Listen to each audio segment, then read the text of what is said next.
If you're not falling in love with this version of the Arsenal, I don't know what to tell you. Points versus performance, FC delivers again. Boys and girls, galimera, galispera, galinichta, no matter where in this wild, wacky, and sometimes wonderful world you might be. Thank you for making the Highbury Squad part of your day. Did someone say a perfect 10? I like it.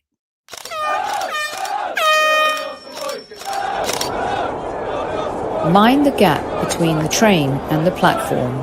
Please stand clear of the discussion doors. The next stop is Highbury Squad.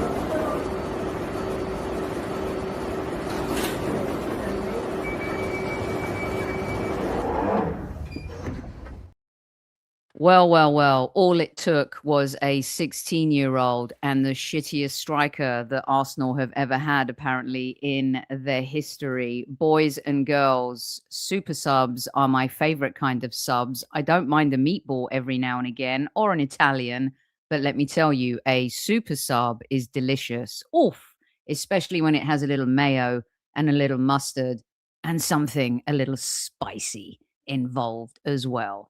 Are we really now relying on a 16-year-old to drag us to the title? Here to help me break it down are you squaddies. And also, after having an FA Cup game off, he's back. James Johnston, back at Squad Central to help me break it down. James, 2-0 to the Arsenal.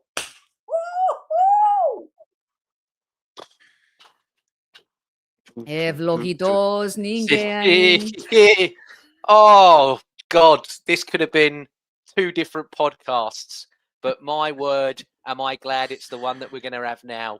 Oh, and yes, Sophie, to answer your question and to answer it early and to answer it two-footed, yes, we are relying on a 16-year-old because guess what? He's better than the rest of them. He just, I'm sorry, he is. He's better than them. At the current moment in time, he's better than them. We're going to get stuck into all of it and then some. We're going to say hi to some of the squaddies at ease. Welcome, everyone. Welcome. So if your microphone's gone rogue, just unplug it. Just unplug it. Yeah.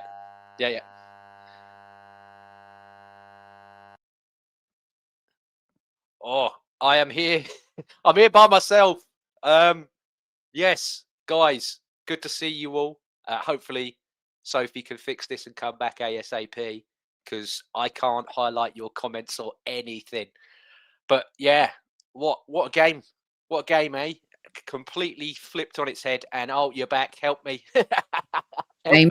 I'm not going to touch the mic. No. You're fine. It was doing the buzz thing again. Ah, it's happened again.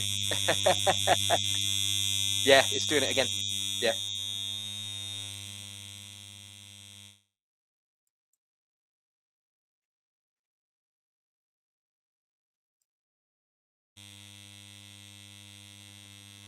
Yeah. Now you got the same again. Still going on. Yeah, still going. Still making the noise.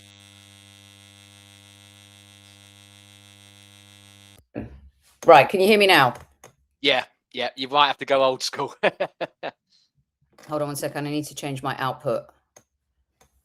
Audio, default. Can you hear me now? I can't hear Chris, you. Oh, I can hear you. Okay. Yeah, I just muted myself so you could hear yourself. Sorry. Okay. All right. And you guys can hear me okay? Yeah. Yeah. Okay. Yeah. I don't like this. I'm going to try and fix my proper mic. Max killed my mic. He really did. He really did kill my mic. Okay. So, James, let's go to the starting 11. All right. And then we'll slowly move our way into this and I'll try and figure out my mic issue. Over to you, James. Yeah, look, before the game started, I did my show this morning, as I normally do on Saturday mornings now, with Neil and Melvin. Shout them out.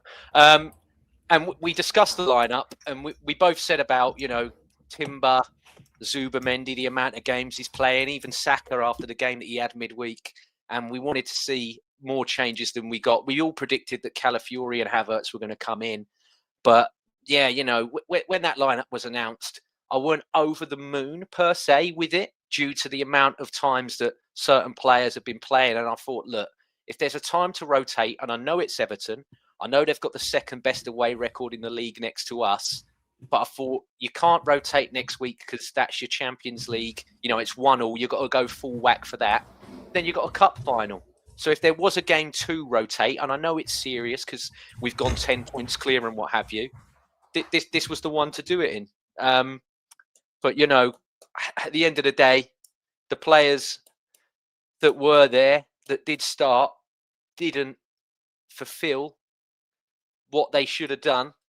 And the bench had to come in and bail them out. Can you hear me now? Yes. I'm not going to touch anything. Nobody, not even myself. Let's carry on, shall we? Welcome to the show, Albert J. Albert, Yes. go in again. Turn that fucking thing off. Oh, this is a great start to the show. Albert, mute yourself, please. Hello? Okay, perfect. Right. We're going to start this show again. It's only 6 minutes in. For those listening on audio on Apple and Spotify, thank you so much for making us part of your day as well. We're going to start again all over. James, I'm going to say that you like the starting 11, barring a couple of players because you didn't pick them in your starting 11. Is that right? Okay. Which two were they? I like I mentioned, I didn't like Timber and Zubamendi being in there for the amount of games that they've played. And like I said, look, if you're going to rotate, this was the game to do it in, just purely on the fact of next week, you've got your important game in the Champions League to stay in that, and you've got a cup final. And, you know, look, I'm not medically qualified at all. I'm not trying to spin something that I'm not.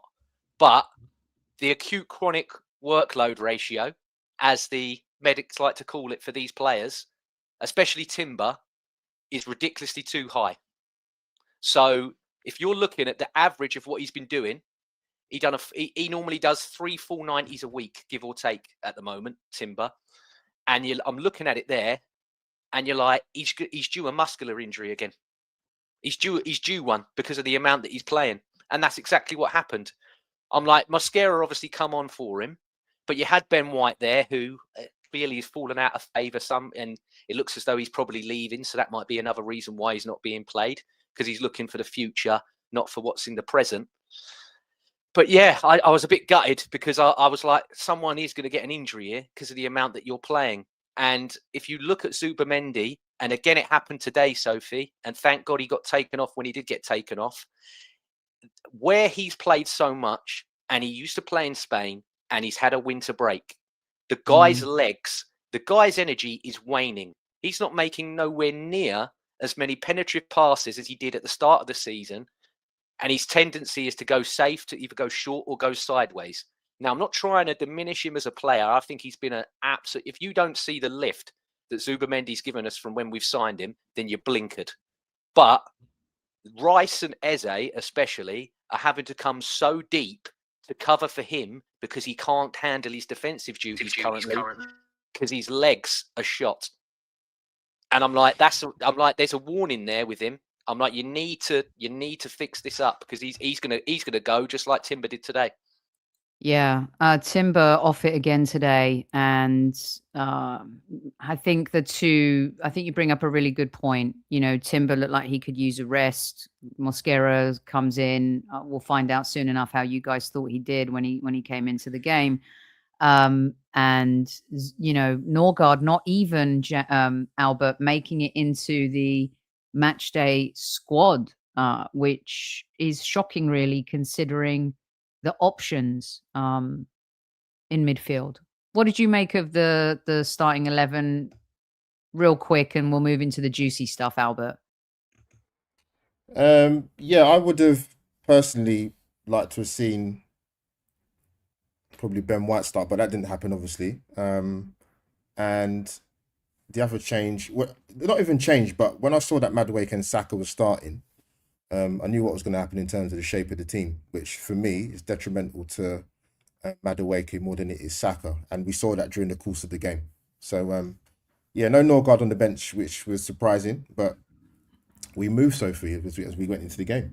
Yeah. Okay. So, Albert, I love it. No echo and the Bunnymen from Albert. Now we're all set right here at Squad Central to hear our I didn't even speak dulcet before. tones. mute. Let's get some of the comments up, boys, and we'll riff off all of this. The fan base needed this. Let's back the boys until the end. Tebow says Calafiori was good, I thought, and Eze was more influential. Promising. Donna Potts, the pod mother. I like Zuby. Doesn't like Havertz, but she likes Zuby.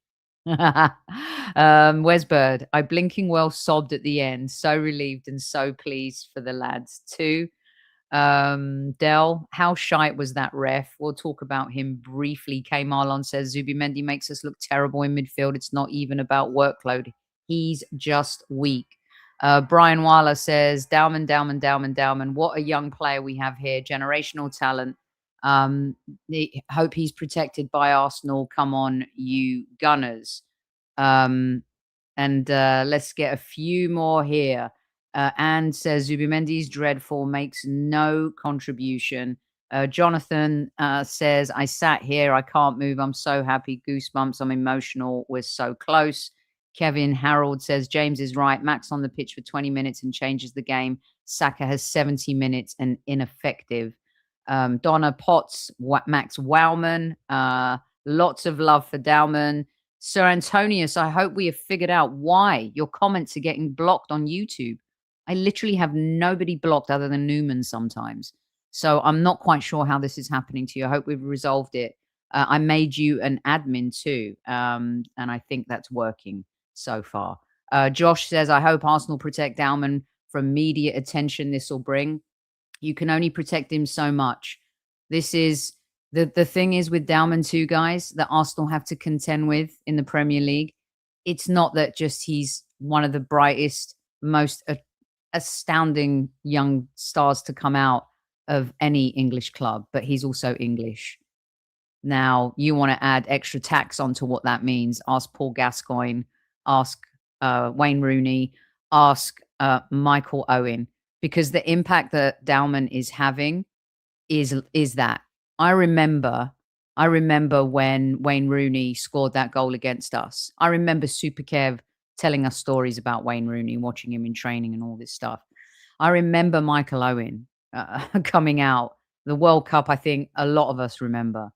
You remember these players. You remember Paul Gascoigne. I mean, it's just I'm going to say this. Let's just get stuck into it. We're going to be all over the place a little bit. Guys, when you see Max Dman and that talent and that level, it's undeniable. Now, you can come at me all you want. He is Lamine Yamal impressive when he comes onto the pitch. He's got that X factor. He's taken coming out of the Hayland and Saka being an amazing player to another level. And the comment that James made and the listener made, now we're not here to kill Saka, but what we're here to talk about, guys, is impact in a game. And where I want to start is, how is it a 16-year-old boy comes onto the pitch and embarrasses his teammates in the short time he has, grabbing his opportunity with two hands and single-handedly pulling Arsenal to a win? James, I'll start with you. How does that happen? I know you don't know the answer to that, but how is it like Saka performed the way he did? By the way, I thought Madueke was so unlucky to be subbed. How did Saka stay on the pitch and Madueke and Eze looked like the most dangerous players at that point? Madueke especially. Eze actually got better when Madueke went off. How is it that these guys, what are they going to say to him in the dressing room? Well done, Max. Thanks for saying thanks for bailing us out. Hopefully, thank you. That's the first thing they should say. Is hopefully thank you. And yeah, if I'm Madueke, I'm not doing it after the game. I'll celebrate with the boys and have a bit of a fun one tonight whilst going home and then tucking in to watch West Ham versus City. But sometime in the week, I'm going to, if Mikel's door's open, I am going to go in there and go, after I made that mazy run and created one of our best chances, you hooked me right away. and he did nothing. And you know, it's funny. I praised Mikel Arteta today, just before the game and everything, when I did my show this morning, and I said the way that he is now subbing Saka, because he knows he's not indispensable anymore and there's people that can challenge for it. I literally praised him for it this morning, and then he reverted back to type. How he got a full game today, Bukayo Saka, I will never, ever know. He was absolutely dreadful.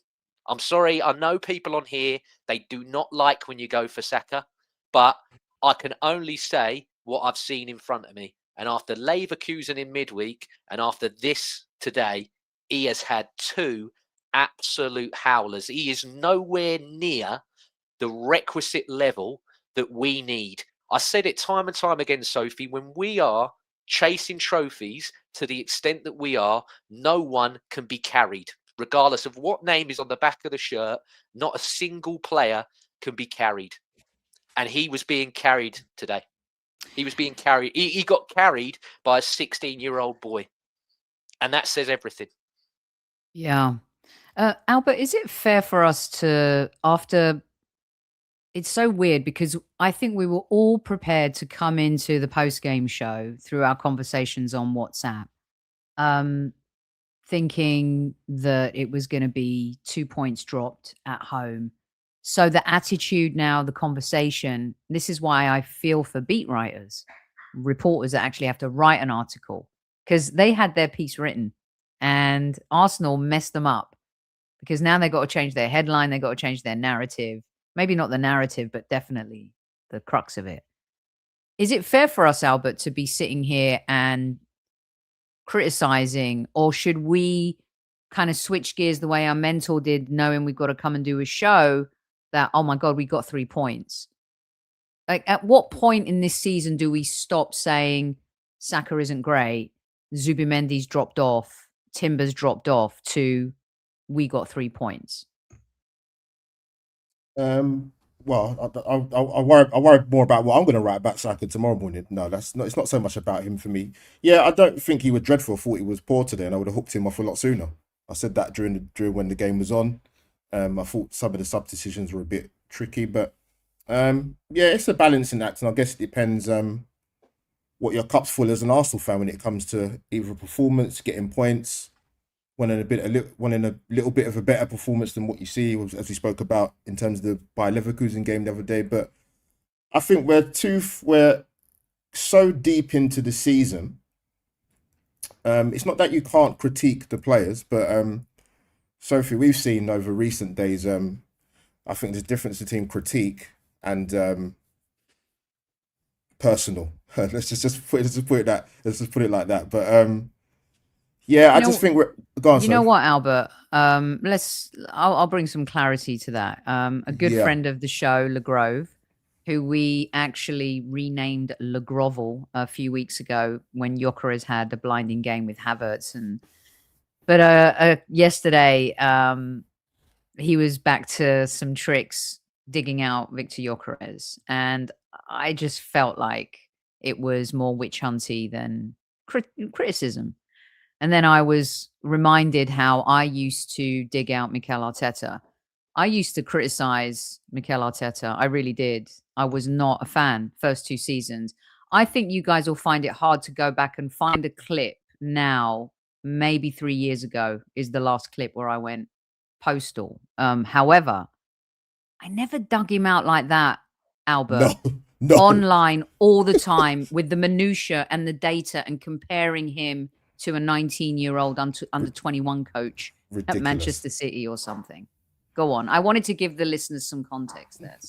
So if you can give as much context as you want. You mentioned the term milk money. James mentions patron money, and there are other denominations of money out there. And I get it. Some people have got a platform, and I like to think I'm educated enough to know the difference between an opinion about a player and because somebody, and I don't particularly think this is a very good reason, but this is definitely the reason when it comes to VIKTOR GYÖKERES, is because he's not aesthetically pleasing. That's what it comes down to, Sophie, because when I talk about it in regards to Ebery Eze, I said he's a beautiful player to watch. For me, he's the Roger Federer of football. But that's my opinion about a player. I can say that put it this way, Sophie and James and people in the chat. I don't know how old everybody is, how long they've been supporting Arsenal, but has every Arsenal player you've seen wear the shirt in my 44 odd years, have they been the most beautiful, most graceful player to watch? No, they haven't. So I go back to what I always say with certain players.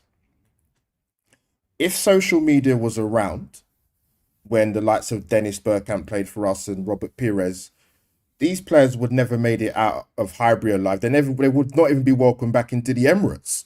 So Sophie, people who support Arsenal, whether you're in the broadcasting side of it, whether you have a social media account, whether you have a successful YouTube channel, whatever you want to class as successful, you're not stupid and you know what you're saying when you say it. Now, someone said to me, people say certain things to rile up Arsenal fans that think Victor's elite. I don't think that's even the case at all. I think it's a case of when you look at certain Arsenal players that are in our personnel now, and because certain people like them a lot, i.e. the captain of the club, for example, when he's critiqued, I'm not talking about personal, I'm talking about people's opinion in terms of his level of performance in a 2-3 year window, as opposed to someone who's been at the club for 4 to 6 months. How is that a fair comparison? Victor GYÖKERES is not my younger brother. I've made that very, very clear to people in the chat when I've come on here. So when people go to me, but Albert, did you see Victor GYÖKERES' first touch? Yeah, and it wasn't good. He comes on and scores today, Sophie, for example, inverted commas. I guarantee you now, I can tell you now for free, you're not going to see me on my YouTube channel or doing Instagram or YouTube reels talking about glorifying Victor scoring. I'm happy we won the game. And he scored. So yeah, exactly. I'm not expecting people to come into the chat, Sophie, and start eulogizing about Victor. But when you give an opinion about a player that's been here for the length of time he's been here, you need to be a little bit more fair.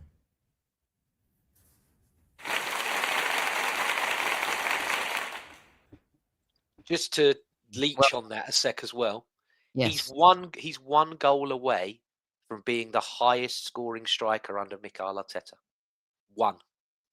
So if he's as abysmal as everybody else says, we've still got a lot of games to go, and I believe he probably will score another goal before the season ends. And you know what, James, and that's a good point too. And Albert, but we could all pull stats and stuff, Sophie. So if they're going to pull these ones about how he's not good compared to a 19-year-old guy from Spain Division 2, ridiculous. I'll pull out their Mikel Arteta defense and go, well, he's the best striker that's ever played for your manager. Yeah, but this is the same person that said they'd rather Eddie Nketiah at the club than Victor GYÖKERES. They would rather Eddie was available. And you know, I love Pedro. I mean, we will go back and forth. We'll hammer it out. I'm waiting for him to come on the show so I could just do a thumbnail that says Le Grovel. I can't wait to do it. And I don't want to take up the post-game show talking about Victor, but I thought it was important in the context of talking about winning a title. And I think it's very important here, okay? You got 7 games to go. This is the team. This is it. This is who we are. There's no surprises. There's no sixth sense ending here. This is who this team is. They know who they are. And what they did tonight was, to me, incredible. And Victor played a big part. Why? He was in the right place at the right time. Sometimes you just need the striker to be in the 6-yard box. There was a lot of balls flying around and nobody was really there. Everyone was floating around the penalty area, sideways passing today and stuff like that. Sometimes you need direct and dirty. And what did Mikel do, right? He brought on a bit of direct and dirty and pizzazz. And he put them together. And I don't care. Look, we were all a bit critical of Mikel as the game was going, but he stayed patient with the game as well. And, you know, there's always a beauty to the beast. And he came on and he got the goal. And that goal doesn't happen without Max. So, Sophie, the irony is, the thing what you just said is the first goal, for example, Arsenal put a cross into the box. And Max put the cross into a box in a way that Pickford didn't know whether to come or to stay on the line. Arsenal don't get the ball from me in wide areas enough and get crosses into the box. That's the first thing that we don't typically do. Secondly, and I mentioned this on the FA Cup show with Morgan, with Max Dman, the plus thing about him, and I mentioned this before, in terms of spark or off the cuff or maverick type player, that's not been coached out of him yet because he's still so young. So as he gets older, what you want to hope, whether it's Mikel or somebody else in charge, that he's going to develop the defensive side of his game and making better decisions in the final third, but still maintains that natural talent and maverick-esque type of play in him.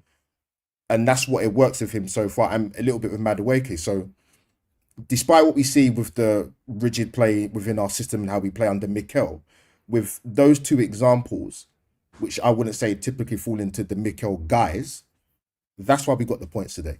You know, Albert, and you bring up a good point in the sense that we talk a lot about, by the way, Big Ben's back, just in case you were wondering. I miss London, you know. There's a time, I totally forgot what I was going to say, by the way. We're talking about VIKTOR GYÖKERES, and Albert brought up a really, really good point about fearlessness management and being coached out of the type of player that you are. And we're seeing that in the Premier League. And a lot of ex-players actually talk about this. We've had players on this show as well, Warren Barton, David Hillier, Jason Cundy, and other players talk about, you know, Stevie Nicol, about that being coached out, the pizzazz, the sexy part, because everything is just instant gratification. You got to get the results, grinding out wins, the way the league is being played. So you hope that Max Dman doesn't lose this pizzazz. Some players, do you remember there was a time in the Premier League where I think Mo Salah might be the last player that has been allowed to do this. Some players just get a free ride. Every team needs a player, and I'm not saying a free ride. You guys know what I'm talking about. Just let him be. And you're right. And that whole kind of moment to bring him on, I was really worried about it. Welcome, DEMIAN, to the show as well. We'll start with you, because I'm thinking, wow, we're really relying on a 16-year-old. So from quickly before, us. so yeah. quickly, I don't want to hog up Ariaga's time, man. But we mentioned this. Me and Morgan mentioned this on the FA Cup show, that DOWMAN coming back into the fold is massive for us, because there's not a player of his skill set at the club, and you're going to need that 20-30 minutes in a tight Premier League game or a cup game where you can put him on, because if he's not on the bench and he's still injured, for example, you are kind of scratching your head, because we know we talk about depth a lot in the side, but Max coming back at the time he's come back in, you saw the snippets against Mansfield, he's going to be a lethal weapon for us going forward for the remainder of the season. Totally agree. DEMIAN, here, there, and everywhere. DEMIAN back here at Squad Central. He's been on tour again, hobnobbing, playing cool music. But talk to us, DEMIAN. What did you make of today? First of all, can you guys hear me okay? My mic has been acting up. Okay. Thank you for having me to bring the quality of the show down to the common man. I love all of you. I have to admit, and we have our group chat, and don't admit it. I will not admit. I will admit it. I was very weary about Max Dman coming in, just from the symbolism of what are we doing, putting the faith of the entire season onto the back of the shoulders of this child, right? Just, if any club does it, if it's Lamine Yamal, if it's Messi, whoever, there's just something about it that just kind of feels kind of weird to me. But alas, as usual, I was wrong. And what I wanted to say from hearing you guys speak, I think the combination of both of you, of what the points are the thing that stick out to me. And James also mentioned this before as well, as far as the first time about DOWMAN being better than everybody. I think it's a combination of him having free reign and not being coached, let's just say, the same way, or overcoached, and also having the skill set specifically to break through the lines and to make those passes and stuff like that. I don't think it's a one or the other. I think it's the perfect combination right now. And what you said, Sophie, about having free reign, that is like, if anybody knows me, knows I'm obsessed with Dennis Bergkamp.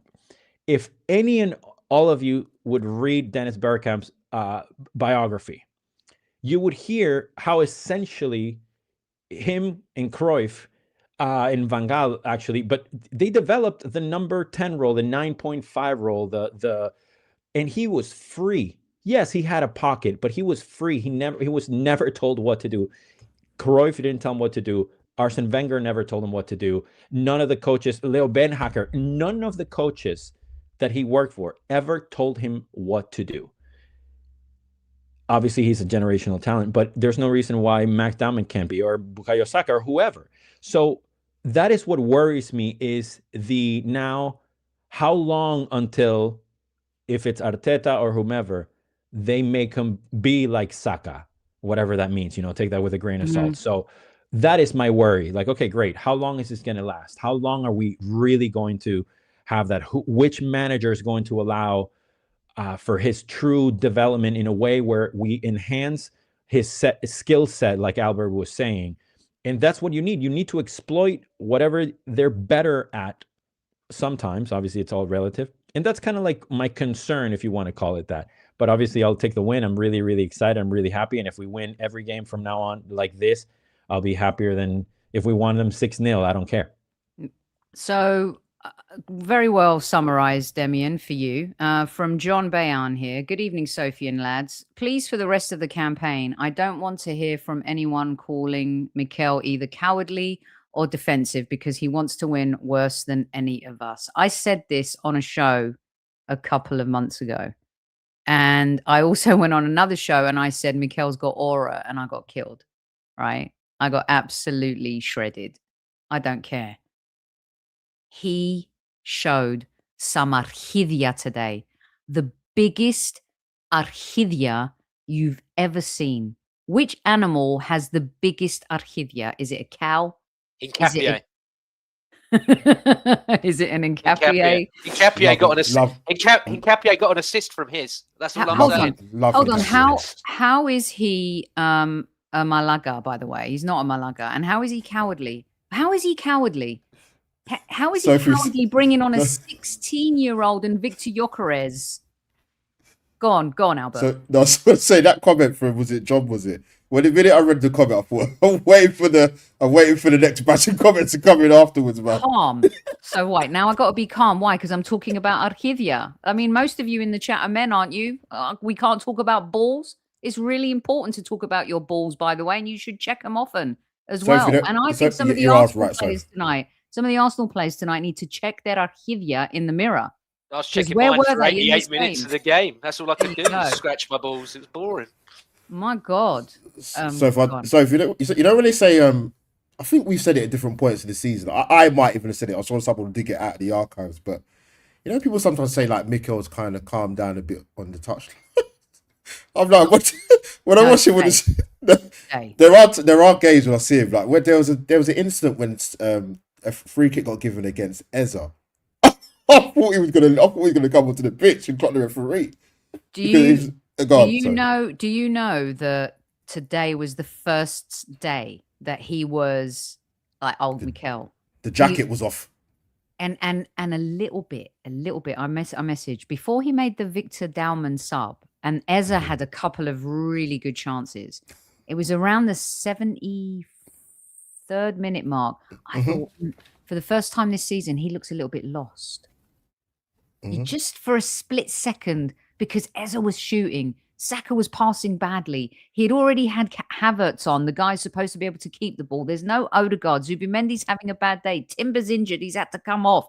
Saliba and Gabriel can only do so much at the back. Calafiori is this organized chaos that just kind of whiffs in and out of the game. And he's sitting there and he's like, how am I going to win this game? So I don't think you could call him cowardly. I think today he earned his crust. Is it easy? Of course, hindsight, you could say that, because maybe, okay, we like playing the what if game. If it ends up being 0-0, we're ripping him a brand new arsehole. But the players.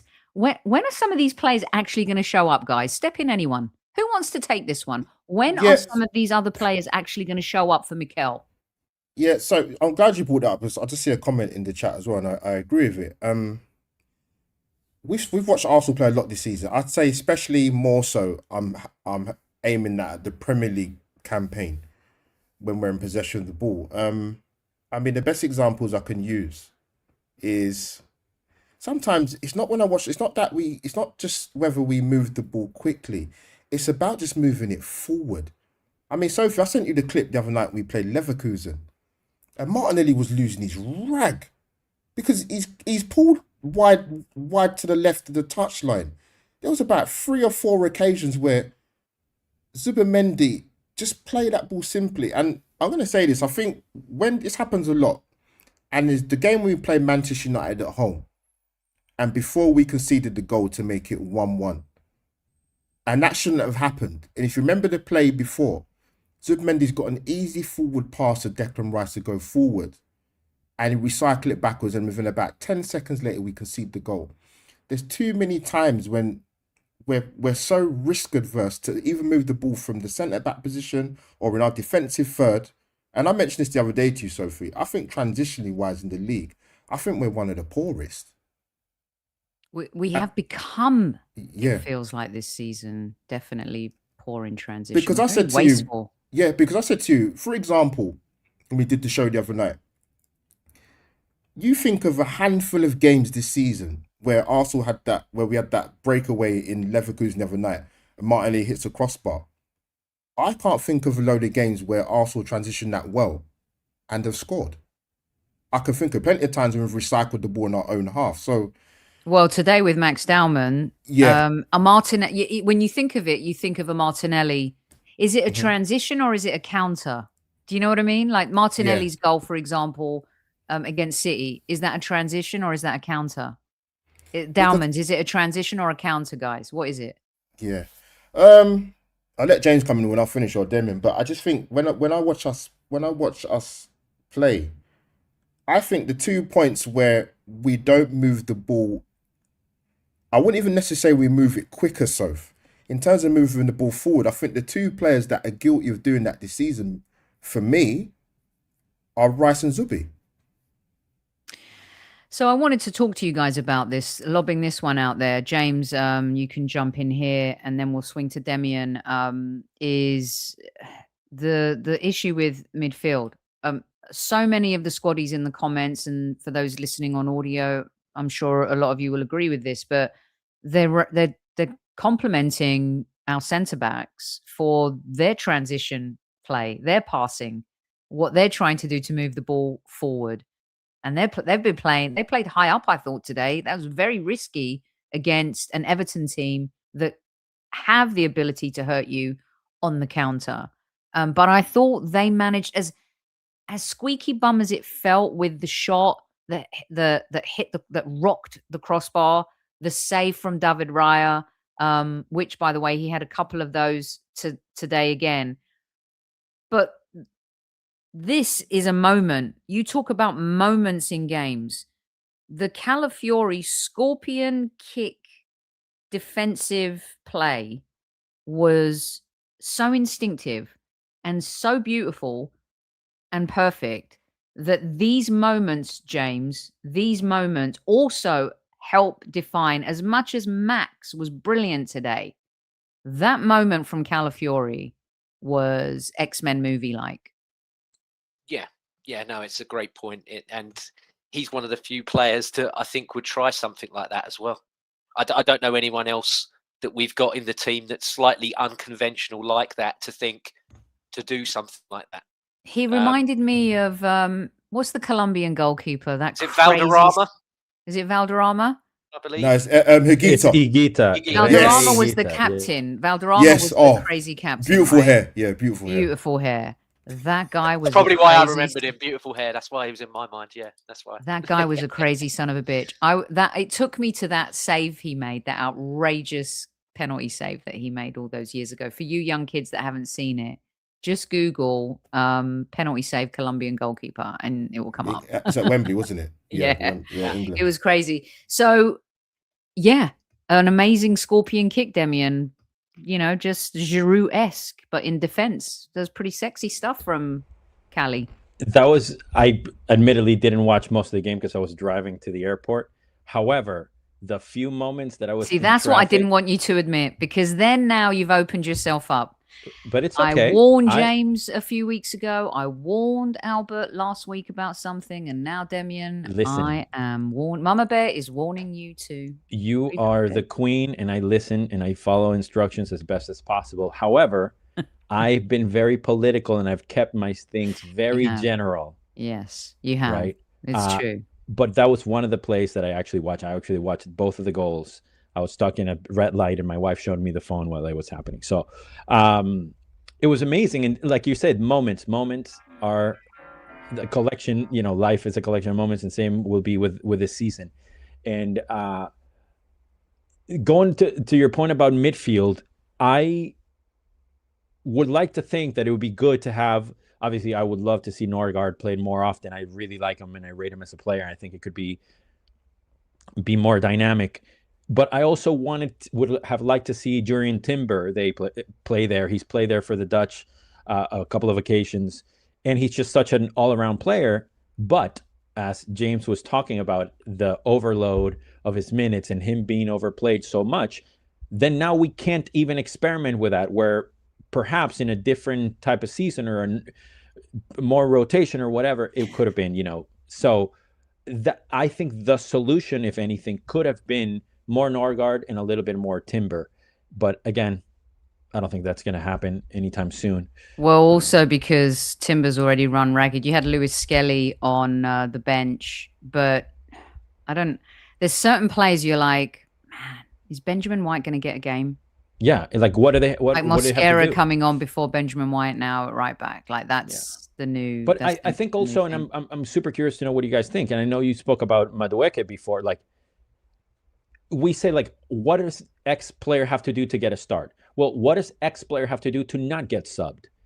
Like that is a thing also that where I question Arteta is among those types of decisions. And yeah, I'll call him cowardly if I want to, whenever I want to. Damn it. All right. Well, I have to say this has turned out to be a bit of a bizarre post-game show because in a sense that we just pulled off the most outrageous win, right? But because we are accustomed to our team performing in a certain way, playing in a certain way, even though that magic happens at the very end of the game, you're kind of left with a bit of a taste in your mouth about how bad the game actually was and how bad the performance was. So it's very difficult to express that side of it, but at the same time, just focus on the 3 points, the winning, and the fact that our next Premier League game isn't for another month. A month? Is that right? Is it a month away? Is it Bournemouth, is it? I mean, that just shows you how important mentally today was, It was so, so important. What haven't we talked about today that you guys would like to talk about? What about the game? The players again who got their chance. Personally, I thought Eza did really well in the second half. Yeah, especially Madueke did well. I didn't think Havertz was great, and it felt like he was just living out on the flanks. It didn't feel like he was sticking to the middle and being available to the passes. And I felt like we had opportunities where we could cross the ball in, but we weren't maximizing those. So what from the game have we not talked about that you want to highlight today? Positives, focused on positives if we can for the last few minutes here of the show. I mean, Kai got more minutes. That's a good thing because obviously he's come back from a long-term injury. I mentioned this to you during the game, Soph. Like, sometimes you just want to see maybe, and I get it, Mikel's probably at the stage of the season now where he doesn't want to make changes or tinker too much with personnel. But yeah, I would have liked to have seen Havertz with maybe GYÖKERES a little bit more, or with Ezra on the pitch as well. Or I think in regards to Mosquera coming on and Ben White not playing, for example, or starting, whatever, I think that may be down to the fact of the personnel in terms of Everton, because Ndai is a really, really good player, man. So that's the only reason I can think it is. But we mentioned this before, so at the beginning of the month, Arsenal at the time, was it be 7 games in 21 days, roughly about that. We've got a couple more big games this month. And we said this is the season defining month, and it will be, because we don't know what's going on in the other game tonight. But so if the games are coming thick and fast for us to dwell too much on games, you know, this one's out the way. Obviously, we've got to talk about the game and the positives and negatives. And listen, a massive 3 points, and we go again against Leverkusen. Hopefully, we'll get over the line more confident with that game being at home. And obviously, we've got a final to talk about, which I'm still trying to find myself to Wembley. I'm kind of running out of juice from that one a bit, but that's fine. But so we've got a big couple of games, man. Really big couple of cup games coming up now. Into our next league game. So roll on the games, man. Roll on the games. James? Yeah, the big one for me, a massive positive for me today. I thought William Saliba was class. You mentioned there about how high we were playing and everything. He used his body really well at times today. And there were points as well where he was picking out the ball and he was coming out with it. And he was running through. He was breaking the lines. You know, he's doing things that we're expecting midfielders to be doing. And he took it. He took that mantle. And he was going for it himself. I thought William Saliba deserves a mention today, Sophie. I thought he was back to his best. I know the last few weeks, Gabriel has been the more composed and more assured of the two. But yeah, I thought he looked really good. And another thing I just want to quickly mention as well is that I know a lot of people probably going to get annoyed by this, but the lack of Odegaard at the moment is really showing. The control, like you said about the midfield and the control. We're definitely missing, you know, he's still tied for the most assists in the league this season with 5. And he hasn't, and I think he's played 13 games all season in the league.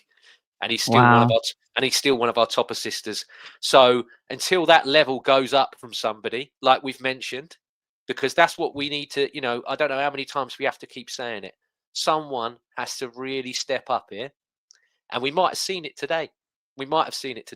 But somebody also needs to step up because, you know, the defence and the goalkeeper, before the goals went in, Sophie, we were coming on this podcast and we'd have gone, man of the match is either Raya or Eze.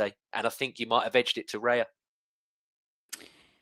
Yeah, I thought Raya. Someone said that Raya, I think it was Mystic Mems on X, you know, we're all going back and forth making comments, and he thought Raya was dodgy today, and I thought Raya was reliable dog today. He had the one flaky one where he flapped at it that was a bit, but after that, and that's what can happen with him. You know, we mentioned it. That's why he's here and Ramsdale isn't.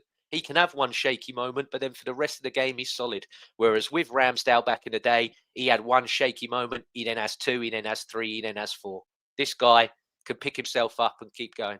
Yeah, that's why Peter's comment, Raya has such quick reactions. Yanto, that save from Raya as well. Roving K, fan, another Raya clean sheet. Jamie, ha. Seriously, F everyone who called Gyökeres fat. Ah, dear. I was shocking the person that did call him that.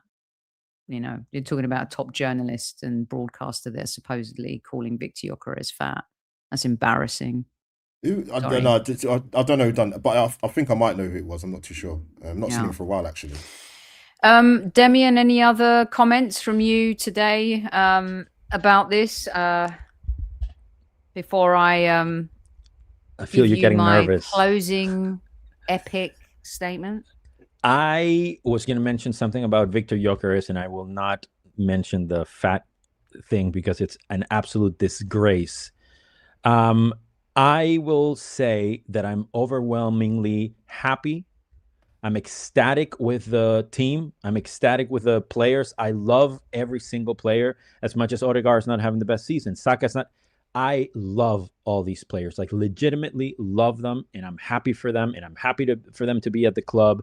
And of course, I want them to succeed, and I want them to be happy, and I want them to win things. I think we as fans, that is one of the big victories of this year, is that the squad seems solid, and we seem like there's not one person really that we might disagree with, or the Thomas Partey type of situation. This is all sort of like clean and great, and I'm just happy. I feel proud of this club and proud of the squad. And if nothing else, that's among the positives that I take today, aside obviously from the 3 points that we needed. Yeah. Sorry, Sophie, and this is going to be bold coming from me, but I'm seeing comments about, can we end this about how we, the way you're paving over the fact that we were abject for 88 minutes. If you can't be happy winning that game in that way with Max Dman scoring that goal, football's not for you. And we should have the penalty. And I'm one of the most Absolutely. miserable. I'm one of the most miserable men on earth. Terrible And that's decision. me. And that's me saying to you, football's not for you. If you can't enjoy Max Dman bearing down on goal and scoring that, and all of them mobbing him and them scenes, go to Tiddlywinks then. I don't know what channel Tiddlywinks is on. Go watch Tiddlywinks. So if you know what they said about VAR on Sky, you know about the penalty incident, apparently there was minimal contact. That was said. That's from VAR, by the way. Minimal contact. Unbelievable. There's two fouls there. He's on his leg and he's pushing him. So there's two. If you go, oh, okay, we're looking at it. Okay, it don't look like a stamp, but he's pushed him over. You go, okay. Or James, you go, the push isn't strong enough, but look, he's stamping on his foot. There's two. Even Jamie Redknapp he couldn't believe it at half time. He said that wasn't given as a penalty. Which is insane for him.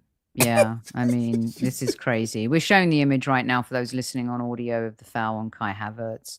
Luckily, we don't have to go back to that bitch and moan about it, make 155 million memes between now and our next Premier League game where we felt like we got robbed and hard done by, and ruining that we dropped 2 points. In the end, it worked out great because Mikel made really good substitutions and took a risk. He brought on 16-year-old Max Dman, who, let's be honest, in January, we thought that the saviors of the season were probably going to be getting Jesus and Kai Havertz back. Remember that whole argument early on about Havertz and Jesus? They should start above VIKTOR and all of that. And in the end, winning a title shows you need all of these players. Like DEMIAN's just said it too. We've been saying it for weeks and weeks. You're going to need everybody. You're going to need everybody. And Havertz coming in for the time he played, if he can give you 20 minutes, half an hour, 70 minutes, great. If VIKTOR can come in and give you 20 minutes and nick a goal, 5 minutes, great.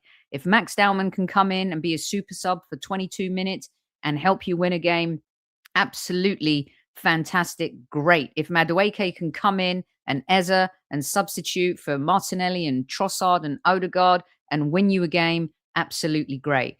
And when your star man, who's just signed a contract, and everyone wants to point to that, is coming back from a serious injury, has played so much football, put this team on his back for years and years and years, is going through a rough patch, it's okay because his teammates have got his back, as does his manager, who in this game made some really good decisions. It paid off. When in a time when everyone wants to say that Arsenal were defensive and boring, he brings on a striker, and he brings on probably outside of Lamine Yamal, the most exciting young footballer on planet Earth. And that young footballer is a product of the Arsenal. A product of the Arsenal. And he comes on, and look at this. Goal involvements by substitutes this season. Arsenal, 9. 9 goals, 4 assists. Next is Brighton, the same as us. Then Villa, 9 and 2, and Fulham, 8 and 3. This is how you win the league. You don't just win the league with the starting 11 that we've seen over and over, season after season. I can squeeze more out of Ben. No, I've got a Timber now. I can squeeze more out of Timber. No, I've got a Mosquera now. I can squeeze more out of Martinelli. Well, Trossard, what Eze, what Mad. I think Mikel has done a good job today. And So I think from when you look at it like that, and you look at this team and who we are, I think that we're perfect. Go on, Albert. and so credit to Everton, by the way. I didn't realise their away record was that good. And they had both their centre-back partnerships missing today. So defensively, they were really, really difficult to break down. So they deserve a bit of credit. And they created the better chances, to be fair to them as well. They were excellent today, very well organised. David Moyes' team. But it wasn't like a David Moyes team. They're, you know, really good. You got to admire that. To come to us and play like that without some of your best players, you know, it's a testament. And they came to fight and they came to grind and get a win. They've got Europe, you know, dangling in front of them as well. So for us, a brilliant 3 points. And I think when you go back and you look at the performance and you watch Match of the Day or whatever, you'll realize that we were tenacious. We were brave in places. We did grind, but it's just that end, like, you know, total belief and total everything. Vinny Vespa saying it all. You tell him. Yeah, I think they were saying so that Keenan Drewsbury was a good player. Vinny Vespa was saying. Okay, that's it, kids. Also, the other thing too is that, you know, we're so close. It's 10 points. We're going to go off and watch Man City and West Ham now, but we're so close. We've never been closer. All right, make sure you follow these guys. We're having a lot of work done at the house, and that's why the kids are going crazy. Follow Albert JTV. Subscribe to his channel. These are his handles on X. That's his YouTube channel, Albert JTV. Make sure you subscribe to the Purely Arsenal podcast and LL Cool James. A late arrival, but Demian Arriaga. I'm just going to do it for you right now. Look at this. I just work so fast. Look at that. Demian Arriaga right there. You can follow him on Instagram and make sure you follow his blog on our Arsenal women. All right, show's back on Monday. Madness, 7 p.m. live with Sammy Mockbell, formerly of the Daily Mail and now senior football correspondent for the BBC. We'll have the post-game show on Tuesday against Leverkusen. We have Susie Rack from The Guardian. Had to reschedule Susie and Sammy. So we'll be covering our women's team. They've got some really big games coming up against Chelsea and others as well. So make sure you stay tuned to the community page for all of our live shows coming up. Don't forget to check the blog for all of our latest articles from Patrick as well. We'll be posting a new one this weekend too. That's it. That's all we've got time for. Sophie, sorry. Just one little quick thing. Tomorrow in the UK, pivotal day. It's Mother's Day. There's 3 people here that obviously have lost their mothers. So as always, like you say, tell your loved ones you love them, but especially tell your mums. So yeah, if you haven't heard from her in a long time, send that message and tell her, ring her and tell her, or go see her and tell her. And then if you're a husband and you've got a wife that's got children and she's your mother of your kids, tell her tonight you love her as well and tomorrow. Because, yeah, they're the best people in the world, mums. So, yeah, just thought I'd throw that in there just before. No, James, you stole my Mother's Day thunder, and I love it because now I don't have to do it and choke up myself. So happy Mother's Day to those celebrating in parts of Europe. And definitely, if you get a call and it says mum on it and you're like, oh, man, I'll call her later. Man, don't. So yeah, and I agree with Barry. God bless Max Dman's mum as well. Yeah, yeah, definitely. And big up the Kevin Campbell derby, man.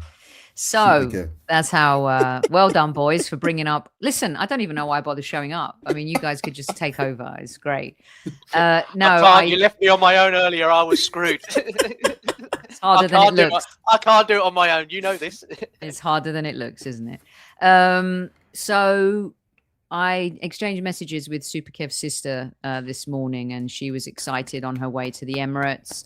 She was going to be giving out the Kevin Campbell Award So on Monday's show, we'll share a little bit about what happened at the stadium. I'll share some photos with you as well.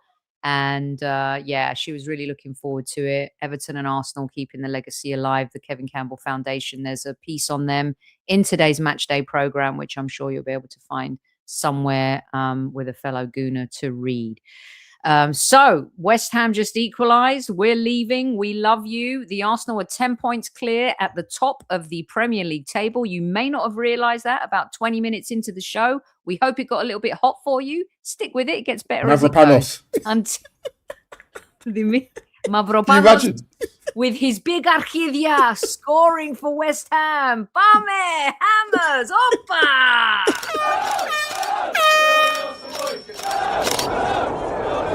Mind the gap between the train and the platform. Please stand clear of the discussion doors. The next stop is Highbury Squad.